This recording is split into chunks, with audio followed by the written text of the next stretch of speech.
여보세요? 네, 여보세요? 네, 안녕하세요, 시청자님. 네, 안녕하세요. 네, 어떤 고민 때문에 연락 주셨을까요? 다른 게 아니고요. 네. 그냥 한 1억 정도로 해서, 네, 제가 관심 있게 본 데가 논현동 쪽에 그냥 투자를 한번 해볼까 해가지고 해서요, 지인이 네, 1억 원 추천해 보유하고 줘가지고요. 계시는 네네네. 네, 논현동 주소를 자세히 알 수 있을까요?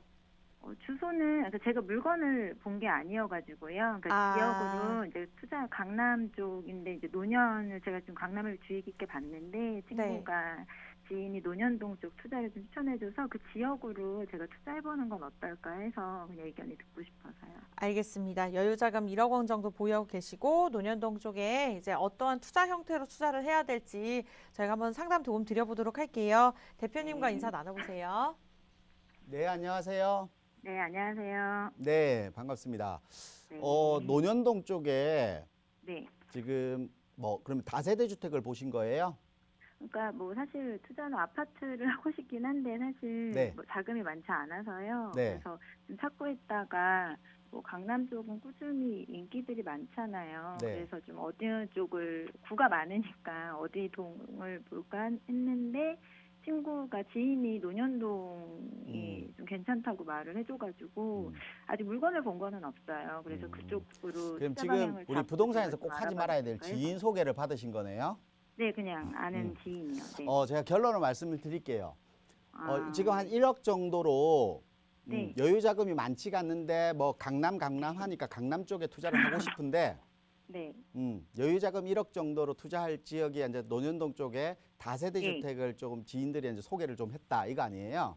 네. 그걸 이제 매수해도 될까? 요의 많더라고요. 질문인 것 그래서 같아요. 많이 안 들어가고. 네. 네. 제가 결론을 말씀드리면 뭐 논현동 네. 지역도 나쁘진 않아요. 논현동 네. 지역도. 근데 논현동 쪽 지역보다는 네. 아래쪽에 도곡동이나 대치동 쪽으로 들어가는 게 조금 더 나으실 선택일 거예요. 거기는 제가 알아보진 않았는데 좀 더 가격이 많이 들어가거나 아마 그렇지 않나요? 다세대 주택이 가격대가 조금은 더 높을 거예요. 왜냐? 아. 우리가 이 강남권, 그러니까 제가 강남권에 시청자뿐만 네. 아니라 우리 TV 시청하시는 분들도 관심들이 많으실 텐데 네. 강남권에서 투자하는 포인트는요, 두 가지예요. 첫 번째가 지가, 그러니까 지가가 높은 지역을 선택해야 돼요. 지가가 네. 높은 지역이란 지가가 높은 지역은 그 이유는 뭐냐면 우리가 빌라의 가치는 건물의 가치는 하락을 할 거란 말이에요. 오래되면. 네, 네. 근데 그렇죠. 지분이란 대지라는 지가는 살아 있는 거예요. 네. 그래서 빌라 아까 투자의 포인트는 말씀하신 대지 거잖아요. 지분이라고 네. 말들 얘기를 하잖아요. 네, 그래서 네. 대지 지분을 따지고 막 이렇게 한단 말이에요. 네. 그 대지 지분에 대한 가치가 있어야 되기 때문에 지가가 네. 높은 지역을 해야 되고 또 그렇게 되면 지가가 높기 때문에 향후 주변 지역에 신규 주택이 공급이 안 돼요. 땅값이 높기 때문에 신규 새로운 새 주택이 공급이 안 되겠죠.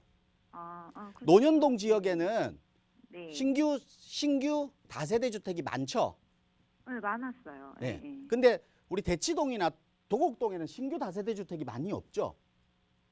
네, 뭐 그랬던 것 지가가 아파트가 높은 지역이기 때문에 신규 공급이 없는 거예요.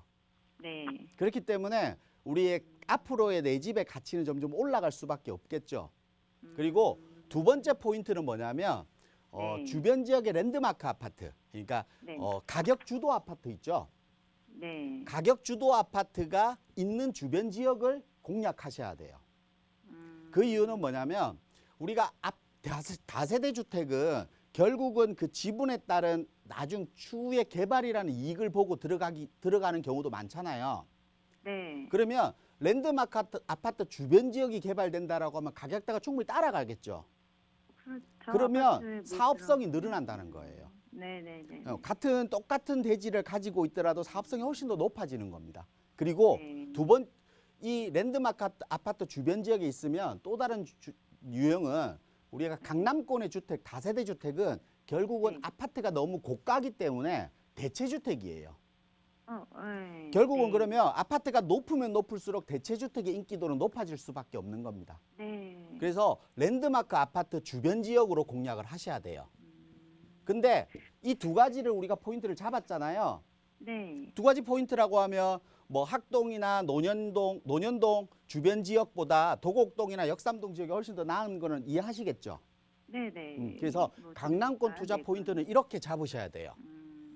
그러니까 그런가요? 내가 여유 자금이 얼마다 이것보다는 네. 강남권에서 그냥 투자를 해서 지체되는 것보다는 어느 정도 수익을 보기 위해서 강남권을 투자하는 거잖아요. 뭐 그렇죠. 그리고 아무래도. 일반적으로 강남이라는 지역을 투자하기 위해서는 뭐 강남의 아파트들이 막 고가로 많이 오르다 보니까 이런 네. 다른 주택의 유형들도 많이 오를 거라는 기대감을 크게 가지고 투자를 한단 말이에요.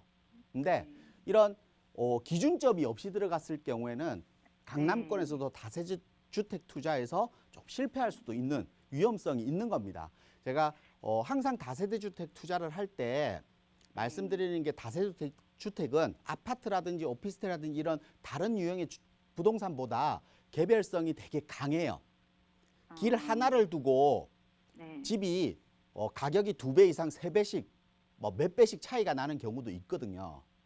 내가 분명 길 하나의 차이에 있는 이웃 사촌의 집이었는데 하나는 크게 오르고 하나는 그대로 정체돼 있는 경우들이 분명히 있어요.